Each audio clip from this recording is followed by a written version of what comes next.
অনেকের অভিমান ভাঙালাম, অনেকের ক্ষেত্রে ব্যর্থ হইলাম, কিন্তু দিনের শেষে যখন আমার অভিমানের খাতাখানি খুললাম, দেখলাম আমার নিজের অনেক অভিমান তাহাতে জমা হইয়াছে। কিন্তু তাহা বুঝিবার বা ভাঙাইবার দ্বিতীয় আর একখানি আমের বড় অভাব বোধ করিলাম।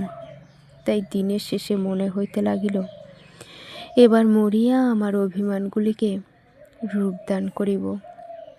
সকালের দুর্বার ডগায় শিশির বিন্দুর মতো আমার অভিমান জমা করিব, এই আশায় যে কোনো এক নীল পাখি আসিয়া আমার সেই অভিমান পান করিয়া তাহা ভাঙাইবে।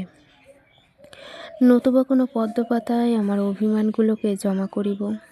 কোনো এক ভ্রমর আসিয়া যখন শতদলের মধু পান করিবে, তাহার অজান্তেই পদ্মপাতায় জমা শিশির বিন্দুর মতো জমা আমার অভিমানখানি সরোবরের কালো জলে মিশিয়া যাইবে কোনো কিছুর কারণ ছাড়াই।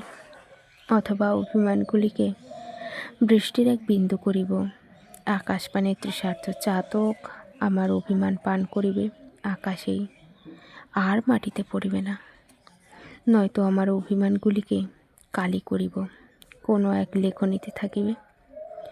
কোনো এক প্রেমিক যখন কোনো গোপন পত্র লিখিবে তার প্রেয়সীর উদ্দেশ্যে, প্রেয়সী সেই পত্র রাখিয়া দেবে খুব যত্ন করে নিজের খুব গোপন কোনো কোণে।